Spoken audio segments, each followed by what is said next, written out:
لقد كان في قصصهم عبرة لأولي الألباب.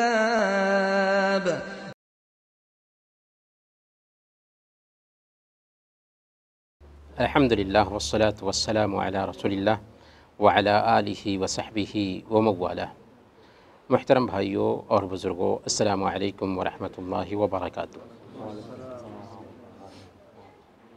قرآنی قصوں میں سے آج کا قصہ حضرت ابراہیم علیہ السلام کے حوالے سے ہوگا۔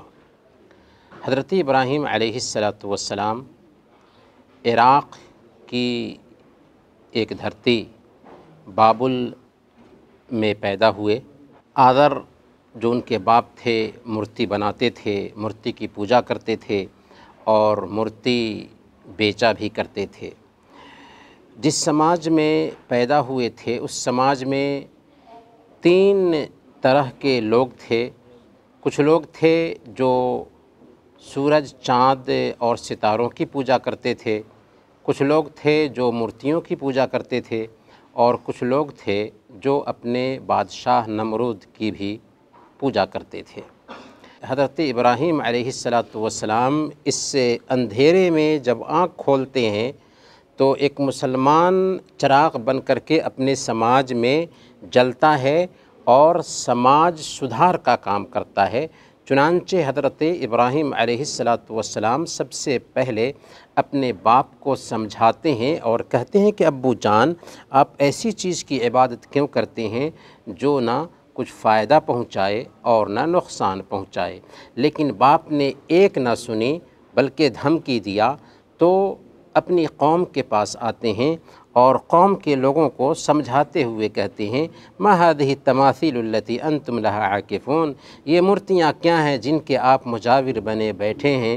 تو انہوں نے کہا کہ وجدنا آباءنا لها عابدین، ہم نے اپنے باپ داداؤں کو ان کی عبادت کرتے ہوئے دیکھا، اس لیے ہم بھی ان کی عبادت کرتے ہیں۔ حضرت ابراہیم علیہ السلام نے کہا لقد کنتم انتم وآباؤکم فی ضلال مبین، جیسے تم گمراہی میں ہو ویسے ہی تمہارے آباء و اجداد گمراہی میں تھے۔ یعنی اگر تمہارے آباء و اجداد غلط کام کرتے تھے اور اس غلط کام کو تم بھی کرنے لگ جاؤ تو وہ صحیح ہونے سے رہا۔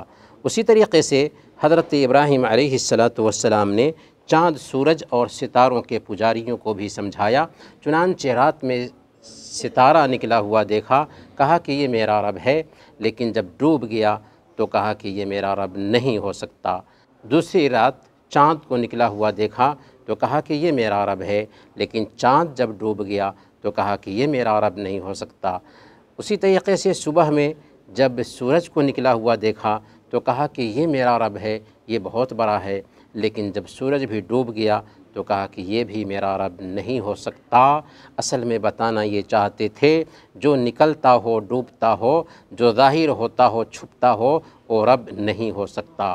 آنکھ والا تیری قدرت کا تماشا دیکھے، دیدے کور کو کیا آئے نظر کیا دیکھے۔ حضرت ابراہیم علیہ السلام اب اپنے دعوت کے اسلوب کو ذرا چینج کرتے ہیں۔ اسلوب یہ اختیار کرتے ہیں کہ جب قوم کے لوگ مراسم کفر بجا لانے کے لیے باہر جاتے ہیں تو حضرت ابراہیم علیہ السلام کلہاڑی لیتے ہیں، بت خانے میں جاتے ہیں، سارے بتوں کو توڑ دیتے ہیں، بڑے بت کی گردن میں کلہاڑی لٹکا دیتے ہیں اور نکل کر چلے آتے ہیں۔ جب لوگ مراسم کفر بجا لا کر کے اپنے بت خانے میں آتے ہیں تو دیکھتے ہیں کہ سارے بت اوندھے منہ گرے ہوئے ہیں، صرف ایک بڑے بت کی گردن میں کلہاڑی لٹکائی گئی ہے۔ تو اس وقت حضرت ابراہیم علیہ السلام پہ لوگوں کو شک ہوتا ہے۔ ملزم کی حیثیت سے ابراہیم علیہ السلام کو بلایا جاتا ہے، پوچھا جاتا ہے تو حضرت ابراہیم علیہ السلام تحکمانہ انداز میں کہتے ہیں بلکہ تمہارے بڑے بت نے ایسا کیا ہے، انہی سے پوچھ لو اگر یہ بول سکتے ہوں تو۔ ظاہر سی بات ہے کہ وہ بت تھے، وہ بولتے کیسے؟ انہوں نے کہا کہ یہ تو بول نہیں سکتے، تم جانتے ہو۔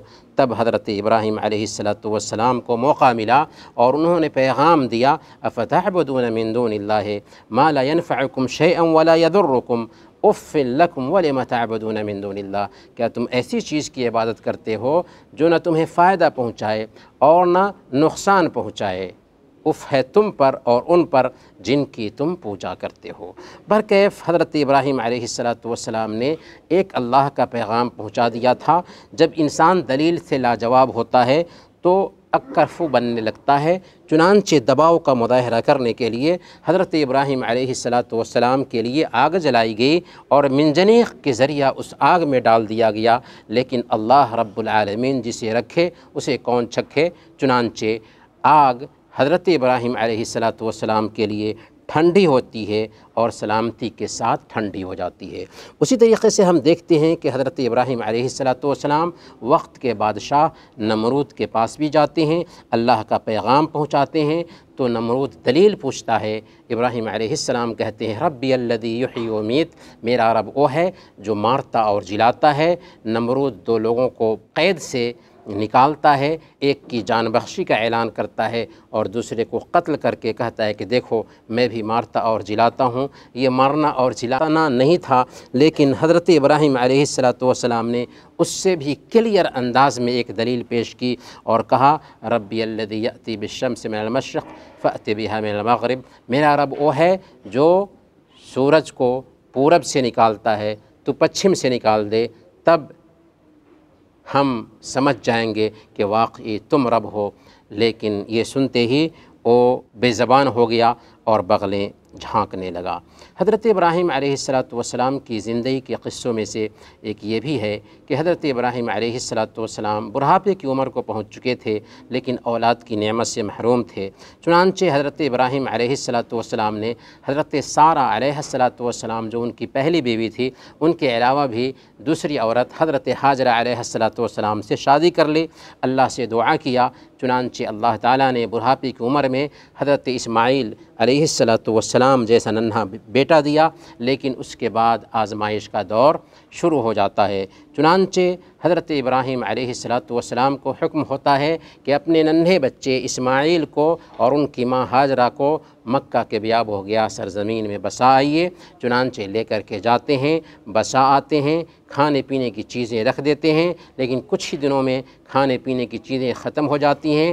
ہاجرہ اپنے ننھے بچے کے ساتھ میں ہیں، پریشان ہیں، صفا اور مروہ کی دوڑ لگا رہی ہیں۔ اسی وقت اللہ رب العالمین نے زمین سے چشمہ نکالا جو آج زمزم کے نام سے ہر مرد و غرض کے لیے کافی ہے۔ یہ ہے وہ زمزم جو اللہ رب العالمین نے حضرت اسماعیل علیہ السلام اور حضرت ہاجرہ علیہ السلام کے لیے جاری کیا تھا۔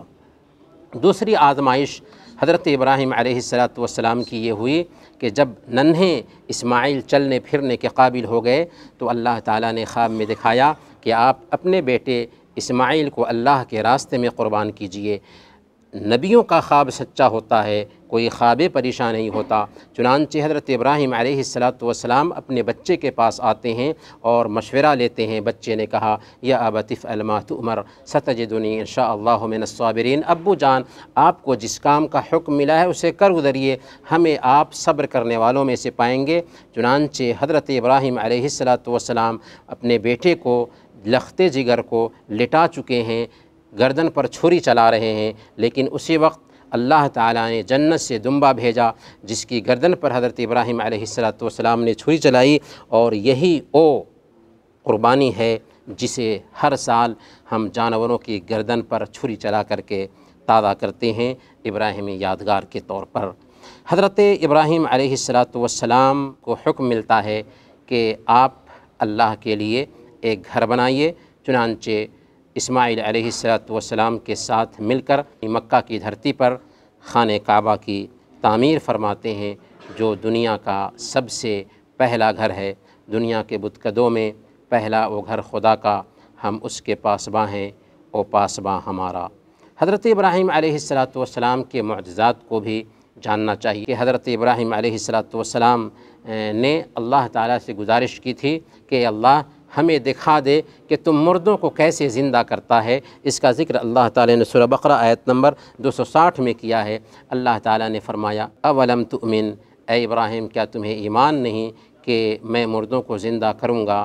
انہوں نے کہا کہ بلا ولکن لیطمئن قلبی، ہمیں ایمان ہے کہ اے اللہ تو مردوں کو زندہ کرے گا، لیکن میرے دل کو اطمینان حاصل ہو جائے، جائے قرار نصیب ہو، اس لیے تو مجھے دکھا دے کہ کیسے تو مردوں کو زندہ کرے گا۔ چنانچہ اللہ تعالیٰ نے کہا کہ اے ابراہیم 4 پرندے لیجئے، ان سے اپنے آپ کو مانوس کر لیجئے، پھر انہیں ٹکڑے ٹکڑے کیجئے اور الگ الگ پہاڑوں پر ان کا قیمہ بنا کر کے، ان کے گوشت بنا کر کے الگ الگ پہاڑوں پہ ڈال دیجئے، اور پھر انہیں بلائیے، یاتینہ کا سعیا، وہ دوڑتے ہوئے آ جائیں گے۔